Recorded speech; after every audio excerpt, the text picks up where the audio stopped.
Tania!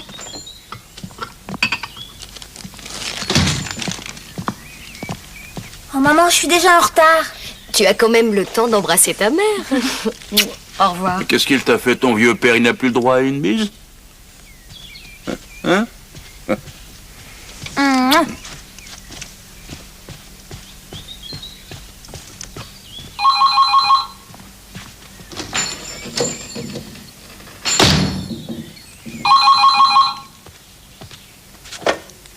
Schuster, Salut Corey.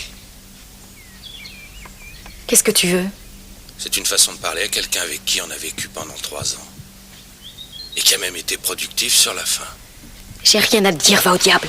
J'en reviens justement. Et ma fille me manque. Qui était-ce?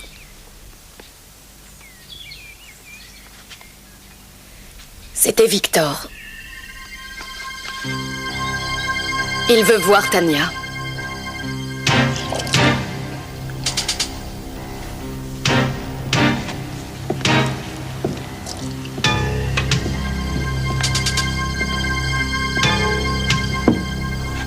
En plein dans le mille. Elle n'a pas changé, toujours la voix aussi troublante et charmeuse.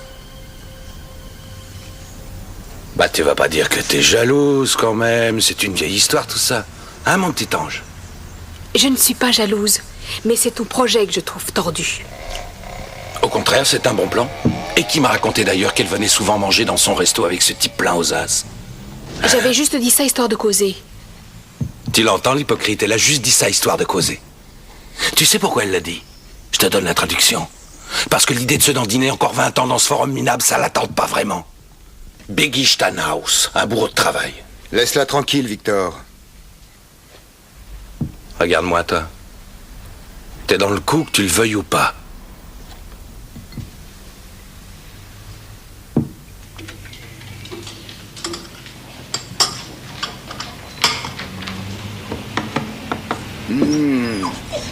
Qu'est-ce que tu veux? Ah non, laisse-moi dormir. Réveille-toi, il fait jour, le soleil est levé et le café est servi. Mais qu'est-ce que tu fais là? C'est chez moi ici.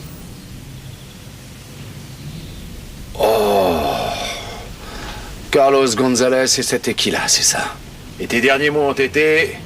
Jamais plus j'accepterai de fêter le succès d'un client mexicain.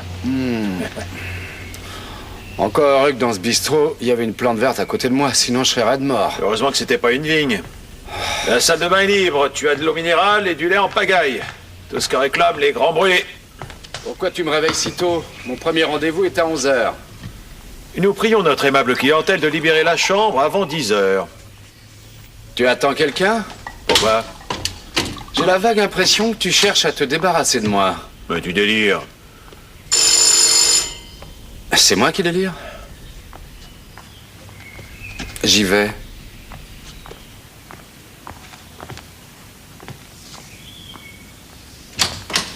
Bonjour, monsieur Matula. Oui, Je m'appelle Corinna Schuster. Vous êtes bien détective privé? oui, en effet.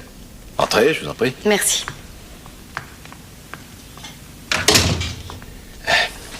Mon bureau.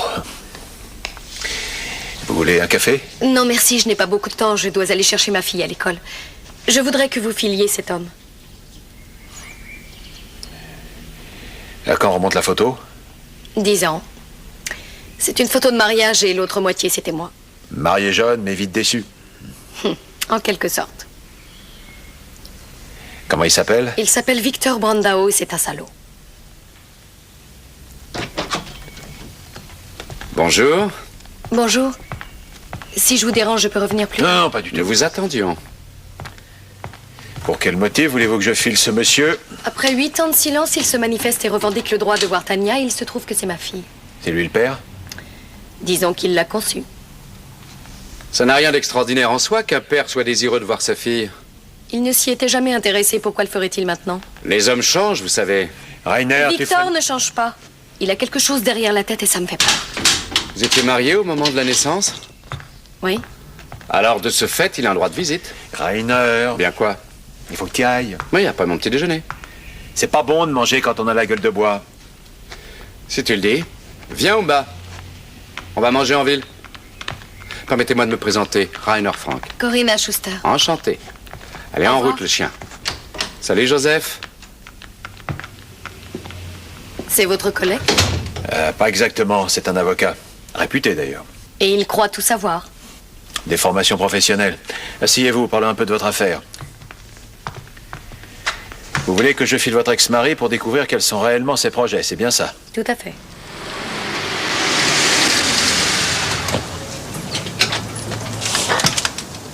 Oh, je suis désolée. Ça fait longtemps que tu m'attends? Bah, une bonne demi-heure au moins. Oh, n'exagère pas. Tu étais encore au cours il y a une demi-heure. Qu'est-ce que t'as fait de ta deuxième tresse? Rien. Tania, Oui, bah, je l'ai vendue. tu l'as vendue? Et à qui? À un monsieur. Bon, alors explique-moi, je n'ai pas envie de te tirer les verres du nez. Et il a dit que j'avais des jolis cheveux, alors il m'a demandé si je voulais bien lui en vendre pour 5 marks. Comment était ce monsieur? Costaud, les cheveux courts et avec une boucle d'oreille. Tania, tu vas me promettre que tu n'adresseras plus jamais la parole à ce monsieur, c'est Il fait compris? mal. Promets tout de suite. Oui, c'est promis.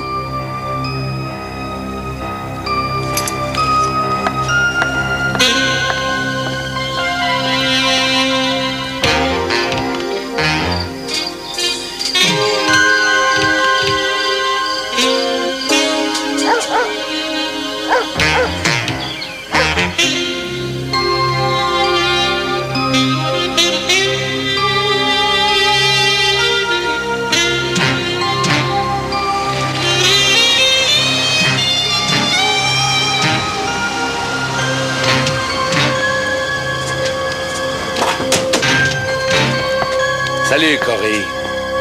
Toujours aussi belle à ce que je vois. Bonsoir, monsieur. Je m'appelle Brandau. Je suppose que Cory vous a parlé de moi. En effet, et maintenant, veuillez nous excuser. Je suis ému quand je repense à ce qu'on a vécu tous les deux. Tu t'en es bien sorti, mes félicitations. Un mari tout à fait courtois, une super baraque, et une charmante petite fille, dont je suis le père d'ailleurs. Pas vrai? Ne t'avise plus jamais de la toucher. Dis ce que tu veux et disparais. Je voudrais une petite discussion d'homme à homme.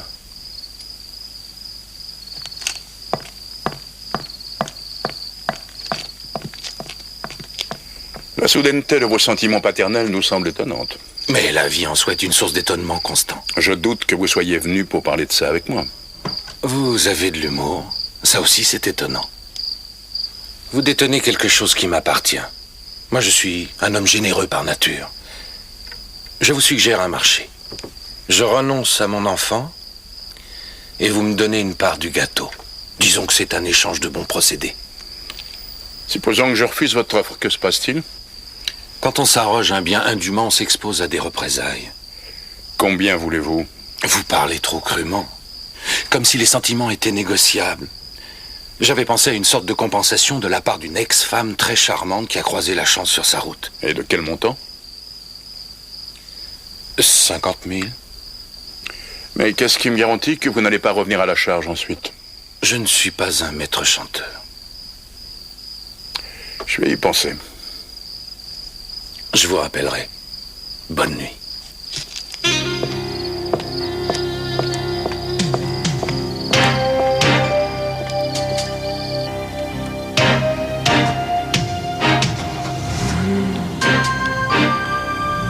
Alors vous avez entendu? Ouais. Et si j'étais à votre place, j'irais consulter immédiatement un avocat.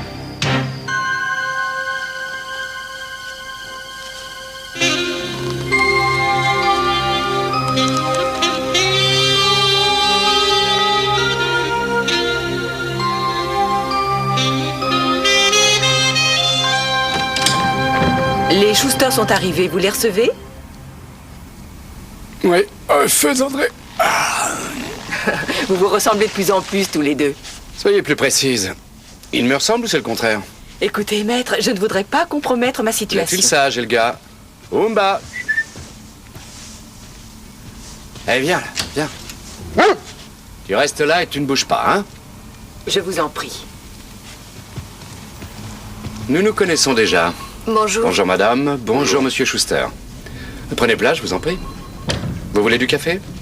Non, merci. Alors, est-ce que Victor Brandao s'est manifesté entre-temps? Non, il nous a fait part de ses conditions. Il nous laisse y réfléchir et il va nous rappeler. Depuis le divorce, est-ce que vous étiez en contact avec lui de près ou de loin? Au début, il écrivait un peu ou passait un coup de fil. Moi, je ne voulais plus entendre parler de lui. Il vous verse une pension alimentaire?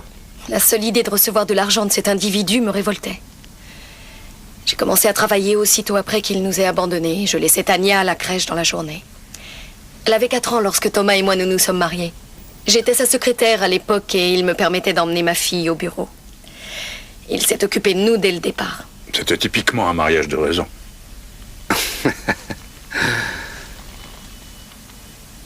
Pourquoi ne pas avoir adopté l'enfant? Victor aurait dû nous donner son consentement pour cela, ce qui impliquait nécessairement d'avoir des rapports avec lui et cela nous déplaisait, à cause de Tania. Parce qu'elle ignore que vous n'êtes pas son père naturel? Non. Alors j'avoue que le problème m'échappe. Elle a toujours cru qu'il était mort. Ah.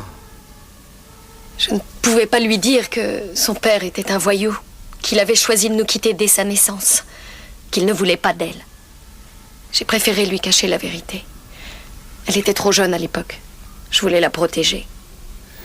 Mais maintenant, vous allez devoir lui avouer la vérité. En refusant d'accepter de vous soumettre au chantage de votre ex-mari, vous êtes obligé de consentir à ce qu'il voie sa fille. Non, jamais de la vie. J'ai mis trop longtemps pour réussir à nous sortir de là. Il n'est pas question de laisser Victor tout gâcher. Juridiquement, s'il requiert un droit de visite, il va l'obtenir. Je crois vous l'avoir déjà dit. D'autre part, en lui remettant l'argent, c'est reculer pour mieux sauter. De toute façon, il en réclamera sans discontinuer et vous vous retrouverez dans la même situation. Alors que nous conseillez-vous? Renvoyez la balle dans son camp. Si vous refusez de payer, vous l'obligez à se pourvoir en justice. Ça m'étonnerait qu'il le fasse. Il va certainement trouver un autre moyen.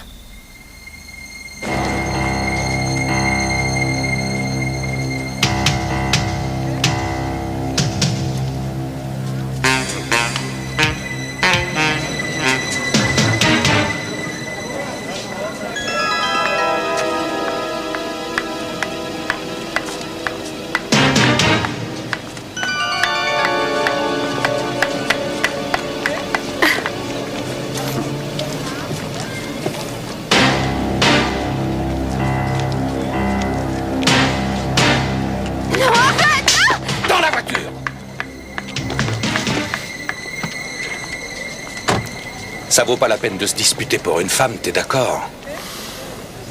À plus forte raison pour la mienne. T'as pas d'objection, j'espère? Non.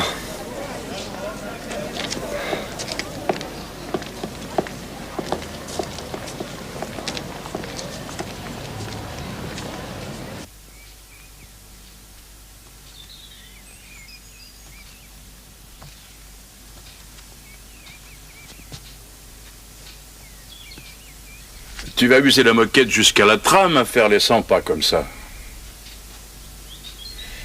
Victor est sûrement en train de nous espionner. Il sait qu'il nous tient. Rien que d'y penser, j'en suis malade.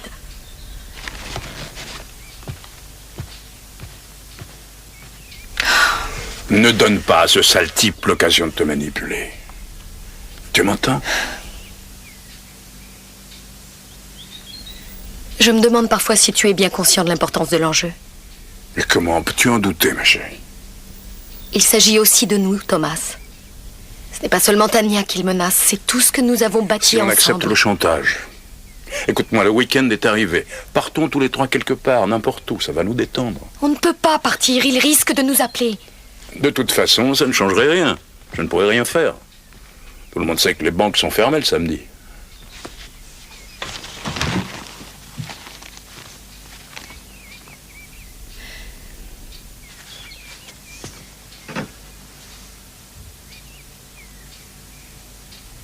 J'ai retiré l'argent.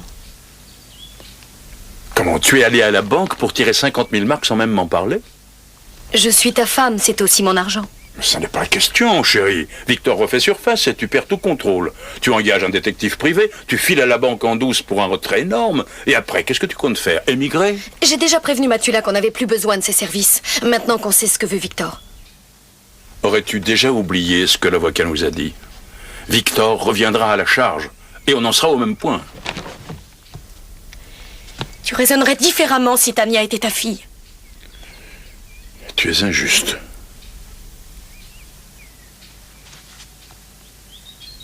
Tu sais parfaitement que je l'aime. Pourquoi ne pas lui donner l'argent alors?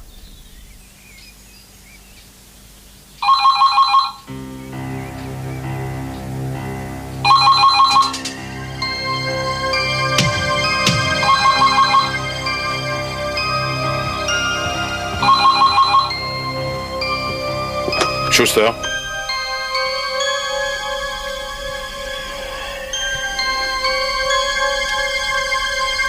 Entendu. Je vais vous remettre la somme. Venez ce soir à mon bureau. À 9h30.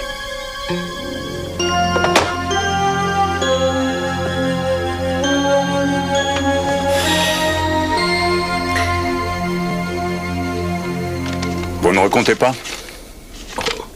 Si par hasard il manquait quelque chose, je saurais bien vous retrouver. Et maintenant, vous allez signer ce document.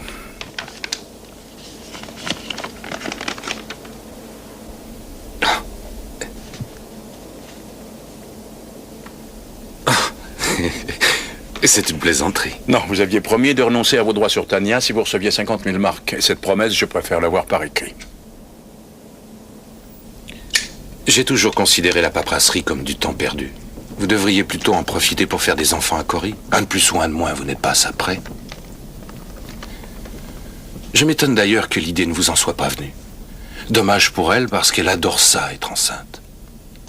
De mon temps, c'était une manie. Elle voulait toujours que je l'engrosse. Il est préférable pour nous deux que vous en alliez. Oh, je comprends, j'ai dû faire une gaffe sans le vouloir. Vous m'excuserez, mais chacun son truc. Moi, j'étais son étalon. Vous, c'est surtout le carnet de chèques.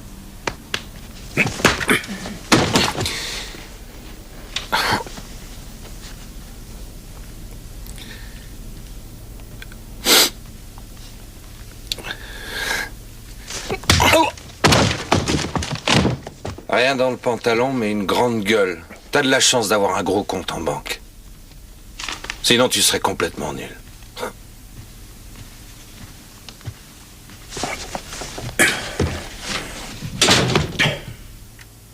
Le motocross est extraordinaire. C'est le meilleur moyen de parvenir à coordonner la totalité des mouvements, parce que ton attention est stimulée sur chacun des obstacles. Avant, après, et même pendant. Tu me suis? Un virage, ça se prépare à l'avance.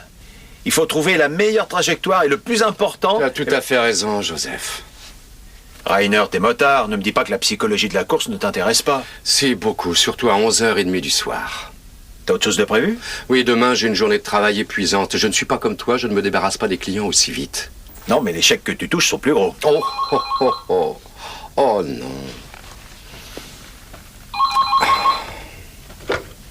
Oui, j'écoute. Maître Franck, Victor a été tué juste devant le bureau de mon mari. La police vient de quitter les lieux et Thomas a été arrêté. Ça s'est passé quand? À l'instant. Bon, je vais au commissariat. Mais il y est pour rien. Thomas n'a pas tué Victor.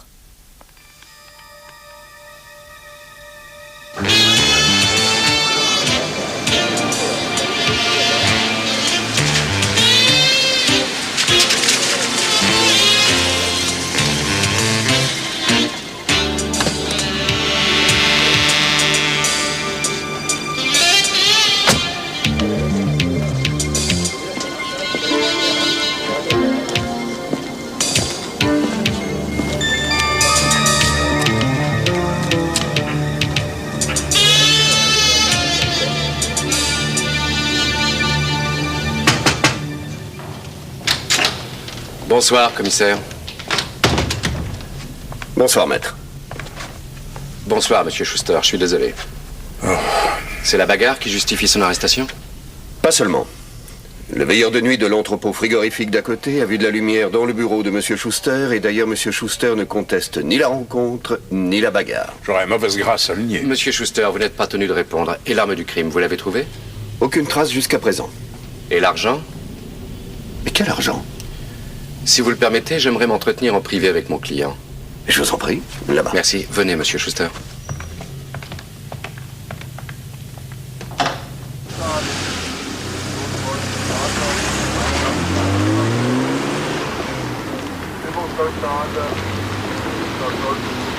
Puis-je savoir ce que vous cherchez dans cette voiture? Ah, Manfred. Ah, ça alors. À peine on trouve un cadavre quelque part qu'on est sûr que Matula est déjà sur place. Et comment tu te débrouilles? Facile. J'ai une ligne directe avec là-haut. Alors dès qu'ils ont une arrivée, je suis tout de suite informé. Comment vous l'avez repéré, votre Maccabée, dans ce coin paumé? Le veilleur de nuit de l'entrepôt frigorifique promenait son chien. C'est en se baladant qu'il est tombé dessus. Ah, il est toujours là, le veilleur? Évidemment. Il fait toujours nuit. Alors, avec une telle sagacité, je suis surpris que tu sois pas encore divisionnaire. Le commissaire refuse de me croire. C'est normal. Ça fait partie de son métier. Et vous? J'hésite. À vrai dire, vous aviez à la fois l'opportunité et le mobile. Que s'est-il passé au moment de la transaction? Vous lui avez effectivement remis les 50 000 marques? Oui, bien entendu. Mais avant ou après la bagarre? Avant, c'est après qu'il a commencé à ironiser et à me ridiculiser. C'est moi qui vous prenais pour un monsieur calme et pondéré. Qu'a-t-il pu vous dire pour vous mettre dans un état pareil? Corinna et moi, nous ne pouvons pas avoir d'enfants et ce problème est de mon fait. Il s'est fichu de moi à cause de ça. Et comment a-t-il su ça? Il ne le savait pas, c'est seulement par hasard qu'il est tombé juste.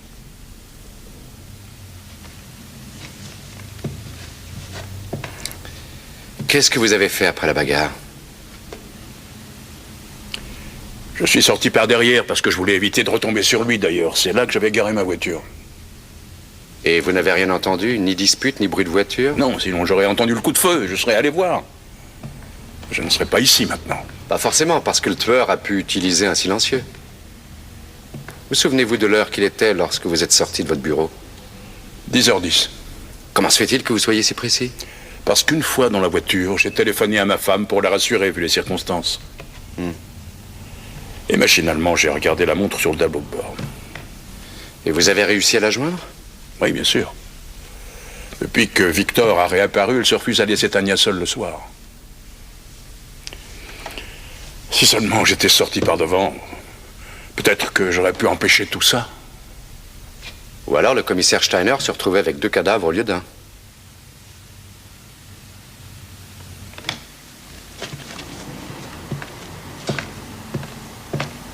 Salut, Joseph. Salut, Rainer. Assis, Umba. Salut, Rainer. Ça va, Sophie? Un petit déjeuner? Et copieux si possible. Mais pas de saucisse pour Umba. Comment va Schuster? Pas terrible, comme tu l'imagines. C'est lui? Non. Qui alors? Je vois bien que tu le découvres, justement. Professionnellement ou gratuitement? Professionnellement. Schuster m'a chargé de te faire savoir qu'il apprécierait ta collaboration. Tu veux confirmation écrite? Alors, je te fais confiance. C'est réconfortant de te l'entendre dire. Tu veux savoir ce qui s'est passé hier soir sur les lieux du crime? Je veux pas te forcer. J'ai discuté avec le veilleur de nuit qui a découvert le cadavre. Normalement, il ne quitte jamais l'entrepôt frigorifique lorsqu'il fait sa ronde. Mais vers 11h hier soir, exceptionnellement, il a sorti son chien. Il fait ses rondes à quelle cadence? Toutes les heures. À 10h, il n'a rien remarqué de particulier. Et à 11h, il n'a rien vu ni rien entendu. Ce qui n'a rien d'étonnant d'ailleurs, puisqu'il met toujours le son de la télé à fond. Schuster déclare avoir quitté son bureau à 10h10 très exactement. C'est lui qui le dit. Et je veux bien le croire. Voilà comment je vois les choses. Schuster et Brandao ont quitté le bureau presque en même temps. Schuster sort par derrière, grimpe dans sa voiture et s'en va. Brandao sort par devant. Le tueur est là dehors et il l'attend. Il est au courant pour le chantage en question, ce qui conduit à la conclusion que Brandao et lui se connaissent. Après une petite discussion sur les questions d'argent, le tueur demande à Brandao de partager, Brandao refuse et c'est à ce moment-là que l'autre le descend. C'est sans doute la raison pour laquelle Schuster n'a rien entendu. Il était parti quand l'autre s'est fait tuer. Exact. J'ai regardé de près la voiture de Brandao. Elle était garée face au parking, vitre ouverte, et il y avait même la clé sur le contact. Tu laisserais ta clé, toi, sur le contact, dans ce genre de quartier? Non. Naturellement, non. Sauf sous la surveillance de quelqu'un. Exactement.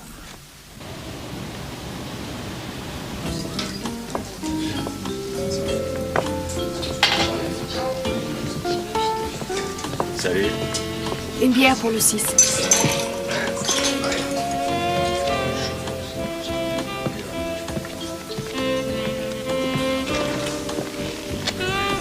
Bonjour, vous désirez boire quelque chose? Ouais, une eau minérale.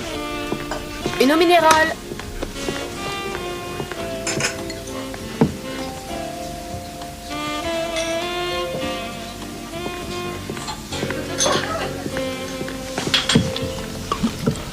Vous avez choisi? Ouais, une saucisse frite. Très drôle. Ainsi que les 5000 marques que me devait Victor. Victor est mort. Ouais, je sais, mais toi tu vis et ça m'est égal que ce soit toi qui me rende mon fric. Mais je n'ai rien à voir avec les affaires de Victor, j'y suis pour rien. Pas la peine de me raconter de salade. Victor avait un super coup en vue. Il m'en avait touché un mot, et Dieu sait qu'on n'était pas aussi copains que vous deux. Madame Steinhaus, vous pouvez venir?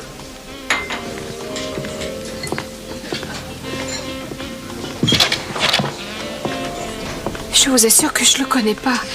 Je sais pas ce qu'il veut. L'eau minérale, t'auras qu'à me la déduire des 5000 marques que tu me dois. Quant à la saucisse, je viendrai la manger une prochaine fois.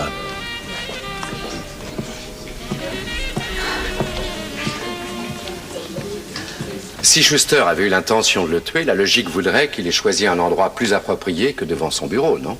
Je n'ai pas dit qu'il en avait l'intention. Alors dites-moi pourquoi, si j'en crois votre théorie, il avait une arme sur lui. Il aurait dû se la procurer exprès, parce qu'il n'en possède aucune. Brandao était dangereux et Schuster le savait. Il n'avait rien à craindre. Brandao, a priori, avait toutes les raisons de le ménager, puisque c'était en fait son compte en banque. Rien ne prouve qu'il ait tenu votre raisonnement. Peut-être que notre client voulait seulement se protéger. Mais il ne s'est pas protégé, puisqu'il s'est laissé frapper au contraire. Alors comment expliquez-vous ça? Écoutez, l'arme n'était sans doute pas à sa portée au cours de la rixe. Peut-être qu'elle était dans le bureau, dans un tiroir, et qu'il s'en est emparé quand Brandao est sorti. Les résultats d'autopsie prouvent que Brandao a reçu une balle de face, de même que la position du cadavre par rapport à la rue.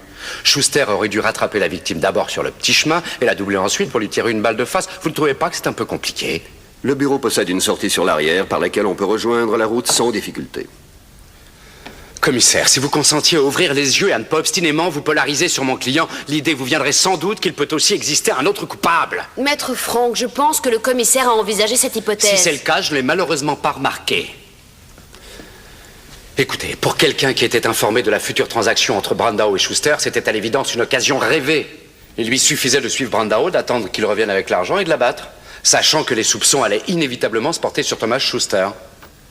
Les personnes qui, d'après vous, sont impliquées ont été interrogées, bien entendu, notamment un certain Manke, ami de Brandao, qui n'est pas inconnu de nos services, mais il était au cinéma. Tout seul? Non, avec la petite amie de Victor Brandao, Biggie Steinhaus. Voilà qui est intéressant. Schuster a pu reprendre l'argent au maître chanteur lui-même pour laisser peser les soupçons sur un autre, et il semble bien qu'il ait réussi d'après son avocat. Ce qui prouve à nos yeux que le soi-disant coupable est encore plus diabolique qu'il n'y paraît, n'est-ce pas? Messieurs, nous tournons en rond. Malgré les arguments avancés par Maître Franck, il m'apparaît que les soupçons sont tout à fait justifiés. Par conséquent, je donne mon accord pour la détention préventive. Au revoir.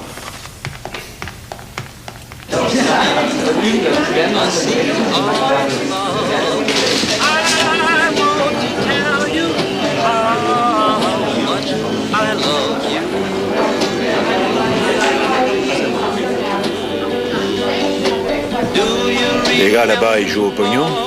Je veux pas voir circuler du fric. Je tiens pas à perdre ma licence.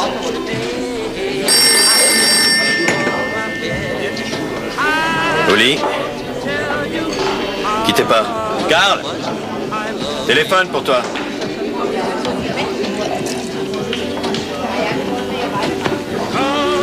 Manke. Ah, salut Biggie. Ah bon, t'as déjà fini? D'accord. Ouais, j'arrive. Continuez sans moi, j'arrête. Ah, ça va te coûter cher. Tant pis, j'ai affaire. Marquez tout.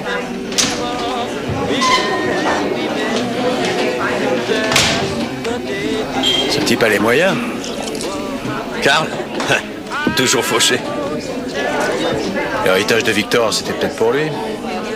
D'ailleurs, il s'occupe déjà de sa petite amie. Vous avez l'air d'en savoir des choses. Vous étiez un copain de Victor? Un créancier, plutôt. Malheureusement, il est mort trop tôt. Combien? Juste 5000. Ça fait un trou. Autant mettre une croix dessus. Non, ça dépend. Dites bonjour de ma part à Karl quand vous le verrez. Il va bientôt avoir de mes nouvelles. Mais de la part de qui? Il le saura toujours assez tôt.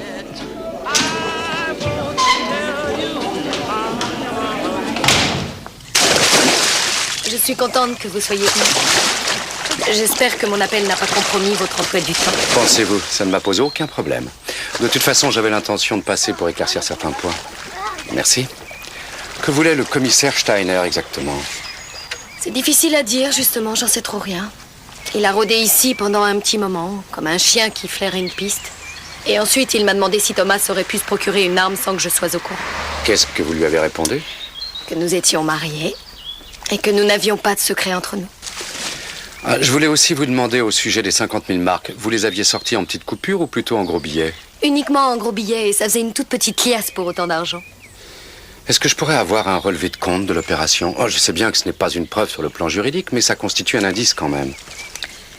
Je n'ai pas de relevé. L'argent était effectivement en banque, mais pas sur un compte, je l'ai retiré du coffre. Ah, ouais. Je comprends. Dommage. Bon, eh bien, je serai sûrement mieux ici à profiter du soleil, mais là, je dois retourner au bureau. Bien sûr. On peut faire le tour par là. De toute façon, je vais chercher le courrier. Est-ce que le nom de Karl Meinke vous dit quelque chose? Non, pourquoi? C'était le meilleur ami de Victor Brandau. Ils ont même passé quelques mois en prison tous les deux. J'ai presque la certitude que Meinke était au courant pour le chantage. Et ça ne le rend pas suspect aux yeux de la police? Il a un alibi. Il a passé la soirée au cinéma avec la maîtresse de Brandau. Victor avait une maîtresse? Oui, pourquoi? Ça vous étonne? Je ne pensais pas qu'il existait une autre femme aussi bête que moi. Ah oui. Dites bonjour à mon mari de ma part. Bien sûr. Mais pourquoi ne pas aller le voir? La loi ne peut s'y opposer. C'est lui qui refuse. Ça le rendrait plus malade encore. Si besoin, n'hésitez pas à me rappeler. Je reste à votre disposition. Merci. Au revoir, maître. Au revoir, Madame Schuster.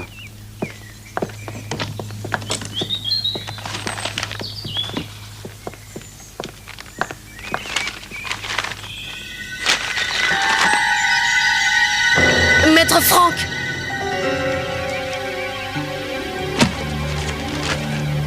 Selon toute probabilité, c'est l'arme du crime. Vous l'avez trouvée où? C'est Madame Schuster qui l'a trouvée dans sa boîte à lettres, il y a une demi-heure. Vous étiez sur place? Oui. Et mis à part les empreintes de Madame Schuster, je doute que vous en découvriez d'autres. Rien ne vous dit qu'elle n'a pas elle-même glissé l'arme dans la boîte pour disculper son mari? Pour se débarrasser d'une arme, convenez qu'il existe des moyens moins sophistiqués. Oui, sans doute, mais ça pourrait être une ruse pour étayer la thèse du coupable inconnu. Du reste, je me demande quel avantage il pourrait tirer en faisant parvenir l'arme du crime chez Madame Schuster. C'est un plan machiavélique, au contraire, de l'envoyer chez le suspect numéro 1. Imaginez que ce soit vous qui l'ayez découverte. Enfin, quand nous connaîtrons exactement la provenance du pistolet, nos discussions théoriques prendront un sens nouveau. Et je fais totalement confiance au service de police à cet égard. Au revoir, commissaire.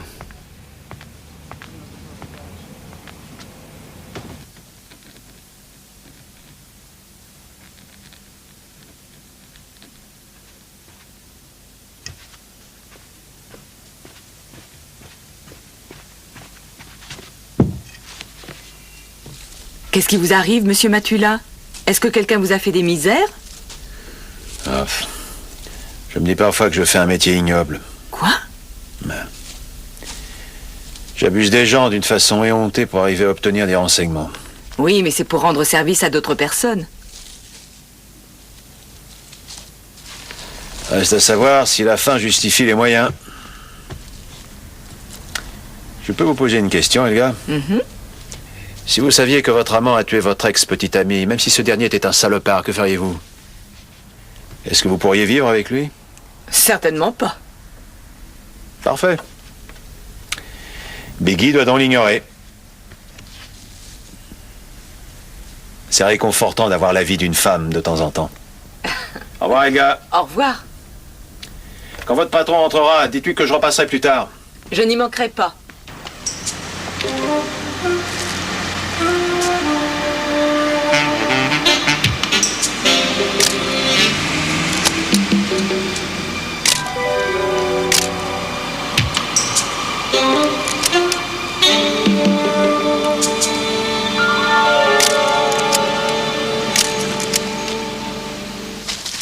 Meinke a acheté la voiture? Ouais, payé cash, en grosse coupure. Et tu l'as vu? Ouais, grâce au téléobjectif, la scène était très visible. Mais les photos ne prouvent pas qu'il ait tué Brandao. Tu veux voir ça?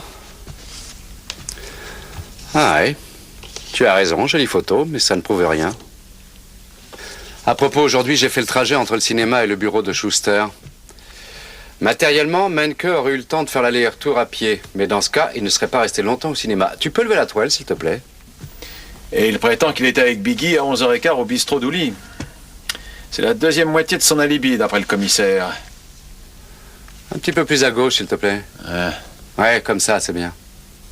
Au fait, est-ce qu'ils sont arrivés au bistrot ensemble? Bonne question.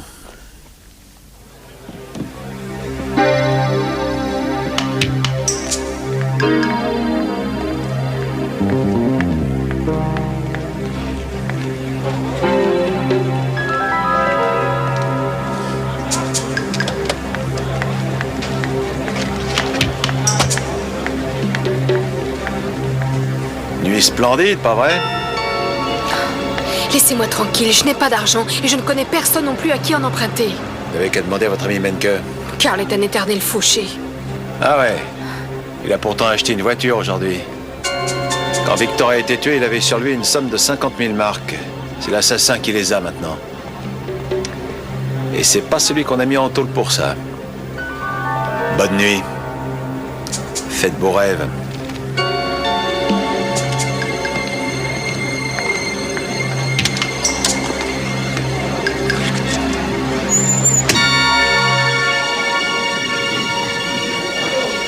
C'est pas possible.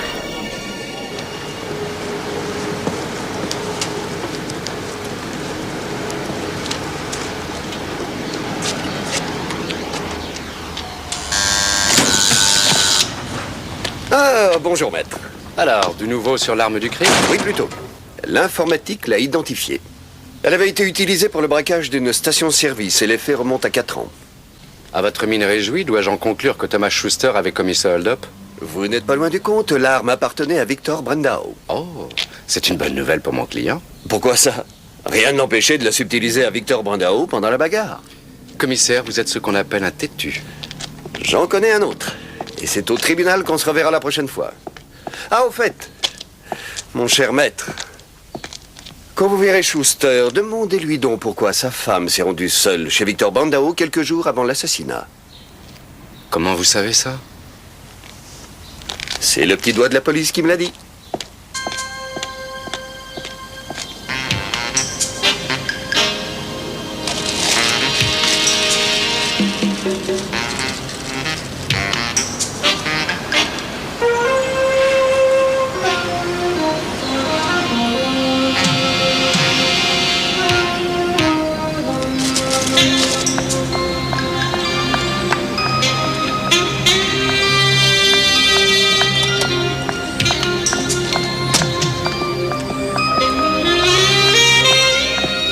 Qu'est-ce que vous faites là? Maître Frank m'a demandé si je connaissais un vieil ami de Victor, Karl Menke. Je l'avais oublié et ça m'est revenu entre-temps, il habite là-haut. Qu'est-ce que vous comptez faire? Monter l'interroger pour savoir si c'est lui l'assassin? Bien sûr que non. Mais il sait peut-être des choses. Venez, on va marcher un peu.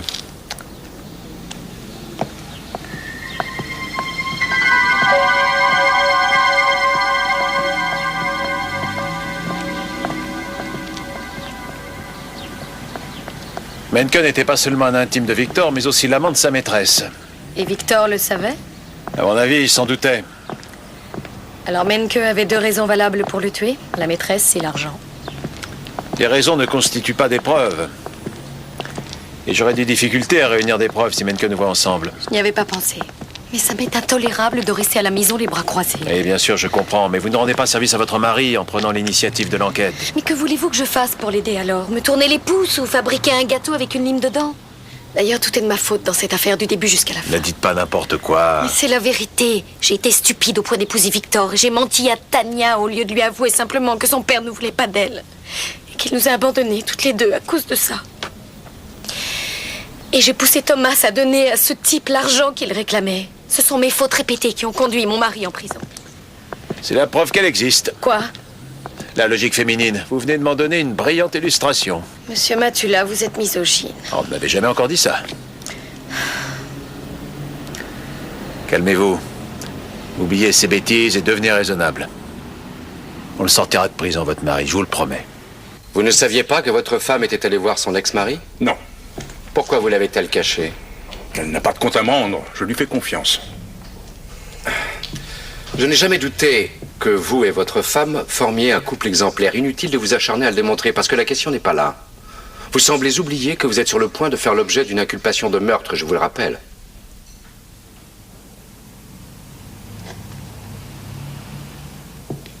Croyez-vous que votre femme ait pu rencontrer Brandao de temps à autre à votre insu et que de ce fait, il ait eu connaissance de votre situation financière? Si vous n'étiez pas mon avocat, vous auriez mon poing sur la figure. Vous vous battriez avec moi comme avec Brandao, c'est ça? Je vous prie de m'excuser. Mais essayez de comprendre, il faut impérativement que je connaisse la vérité. Jamais personne n'a cru que vous ayez prémédité ce crime parce qu'il vous faisait chanter. Mais s'il venait s'ajouter le mobile de la jalousie au meurtre, attendez-vous à un remue-ménage au parquet. Au début de notre mariage, c'est vrai, j'étais très jaloux. Et surtout de Victor. On a eu des scènes sévères. J'allais même jusqu'à accuser Corina de toujours l'aimer et de continuer à le voir secrètement. Mais au fil des années, j'ai perdu l'habitude de douter et on ne se disputait plus. Et vous pensez que votre femme n'aurait pas évoqué cette visite dans la crainte d'une scène de ménage? Oui. Je lui en aurais fait une, d'ailleurs. Et je n'aime pas qu'on me pose des lapins. Vous voulez des informations ou vous n'en voulez pas? Bien. Au revoir.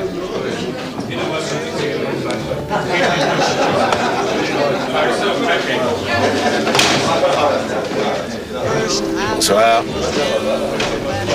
Bière. Je crois que vous aviez raison. Je peux mettre une croix sur les 5000 marques. Mais quand même, j'ai une idée. Je vais vendre cette histoire à un journal. Vous croyez que ça les intéressera? Les meurtres, ça fait toujours un tabac.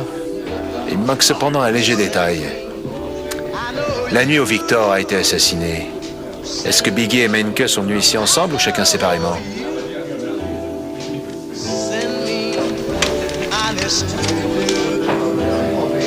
Vous m'excuserez, les renseignements font lâche aujourd'hui. Je vois, quelqu'un est déjà passé avant. Bonjour chez vous.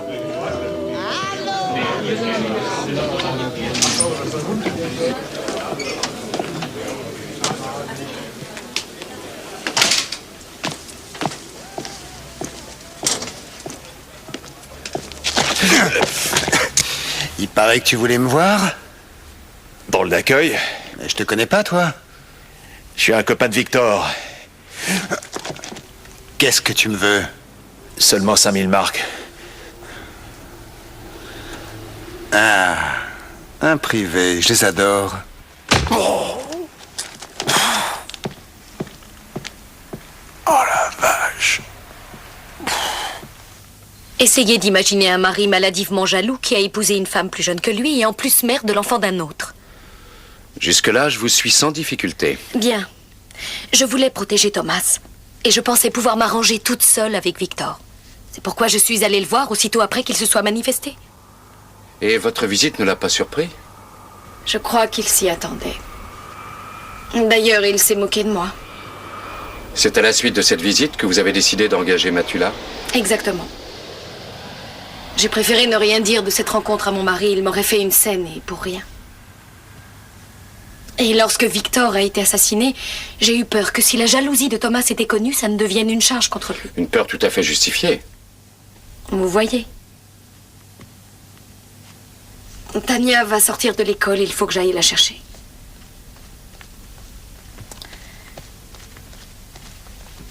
Au revoir. Au revoir, Madame Schuster. Maître Franck, tous mes espoirs reposent sur vous maintenant.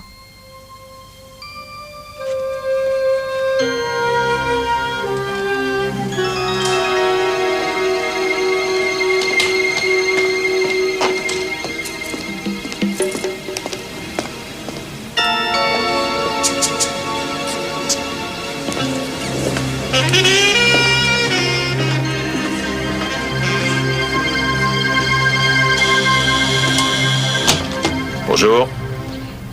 Bonjour. Vous pouvez entrer.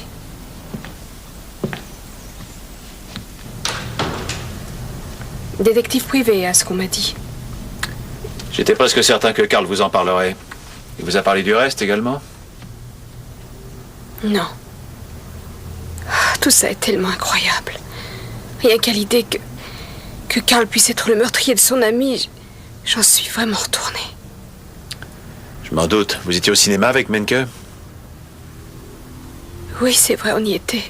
Biggie, vous allez être convoqué devant le juge. Vous témoignerez en faveur du meurtrier de Victor?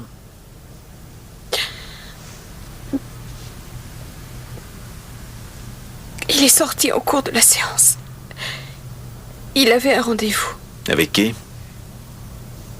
Je vous jure que j'en sais rien. Mais moi je le sais. Avec Victor. C'est pas possible.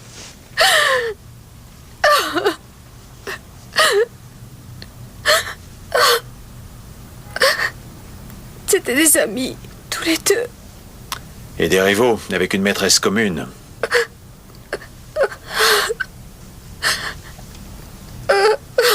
Madame Stenhouse, vous étiez la maîtresse de Victor Brandau. Oui, c'est vrai. Pouvez-vous nous dire ce que vous avez fait la nuit où il a été tué? Plus exactement, entre 21h et 23h. Maître Franck, Madame est ici convoquée en tant que témoin. Pourquoi vous intéressez-vous à son alibi?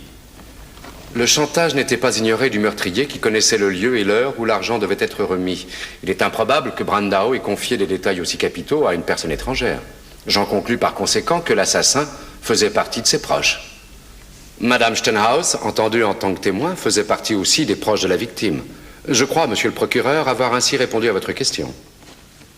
Veuillez répondre à la défense, madame. J'étais au cinéma avec Menke. Et quel film avez-vous été voir ce soir-là? Sea of Love. Et ça vous a plu? Oui. Est-ce que ça a plu aussi à votre ami? Je pense que oui. Vous n'en êtes pas sûr? Habituellement, quand on va au cinéma ensemble, on parle du film en sortant. Ce n'était pas le cas? Non. Ça, c'est plutôt curieux.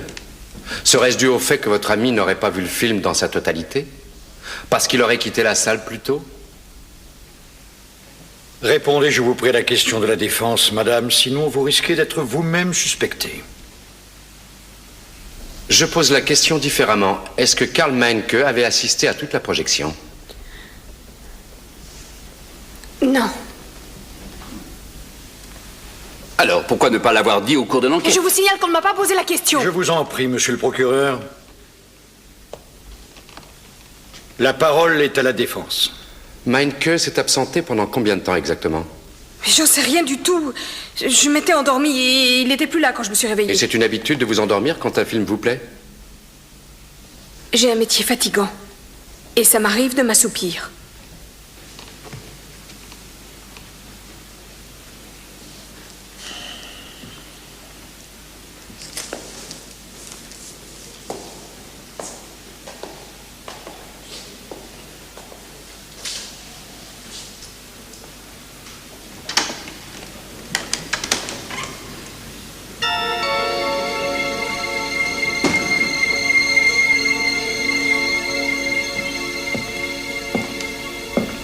Monsieur Menke.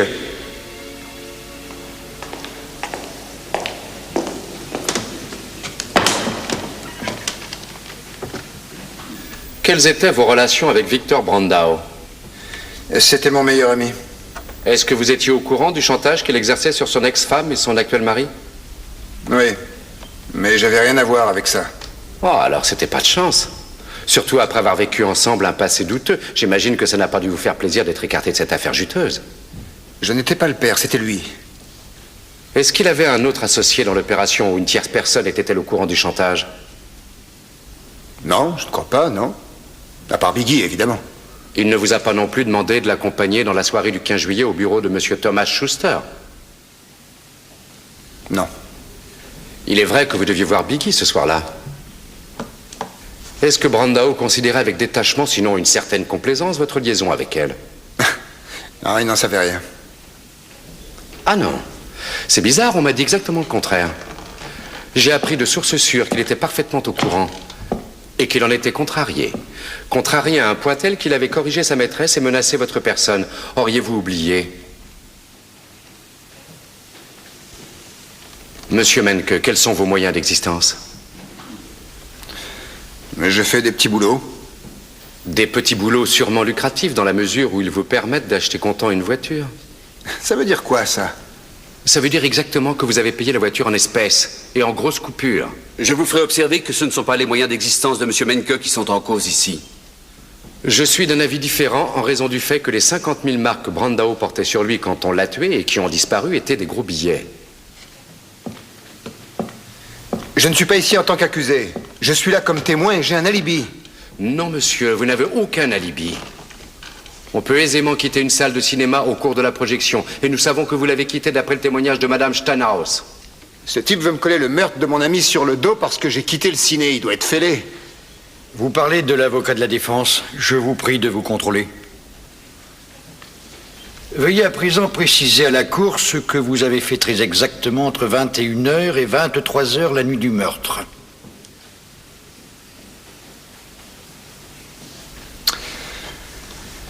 Ça me disait rien au départ d'aller à ce rendez-vous avec Victor. Il m'avait demandé pourtant. J'ai préféré emmener Biggie au ciné. Une fois là-bas, je me suis dit... C'était pas sympa de laisser tomber Victor, déjà qu'on était en froid. Alors j'ai filé chez Oli en vitesse et juste au moment où j'arrivais, je l'ai vu monter dans sa voiture. Ensuite, vous êtes partis ensemble jusqu'au bureau de M. Schuster, c'est bien ça? C'est ça. Et moi, je l'attendais dans la voiture et comme il commençait à se faire long, je suis descendu pour voir ce qu'il fabriquait.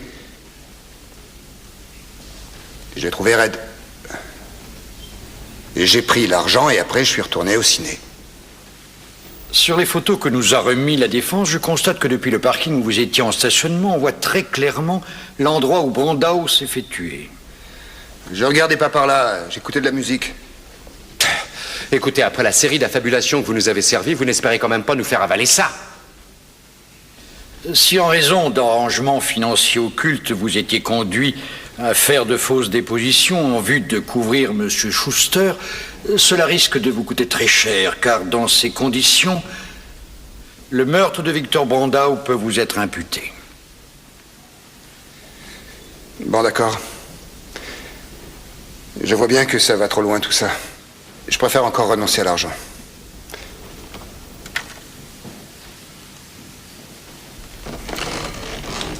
J'ai une déclaration à faire à présent. Non.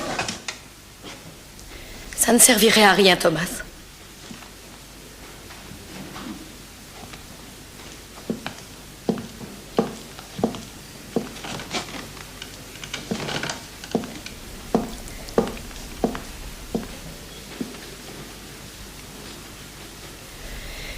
Karl Menke ne couvre pas mon mari, mais moi, pour continuer à me faire chanter. Il a appris beaucoup de choses de Victor.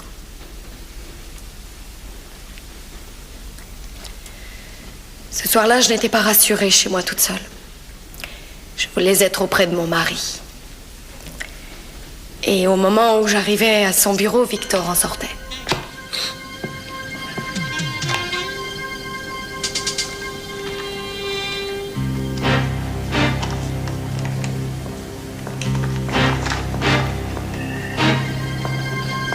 Tiens, salut ma jolie, mais t'arrives trop tard.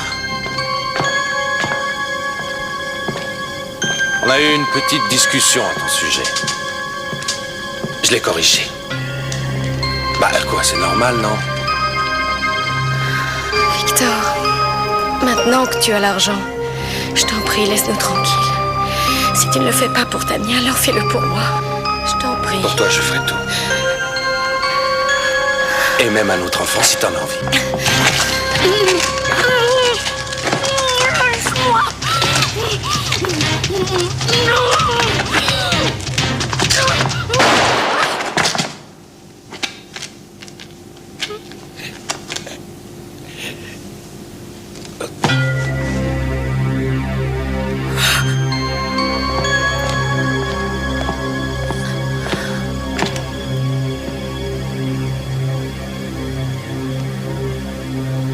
Thomas savait qu'il allait forcément être soupçonné. Je voulais prévenir la police immédiatement, mais il me l'a déconseillé parce qu'il était sûr qu'on allait m'accuser d'avoir prémédité le meurtre. J'avais des tas de raisons pour ça. Mon mari est entièrement innocent, mais il était prêt à se laisser incarcérer. Pour moi et pour Tania. Il n'est même pas son père au regard de la loi.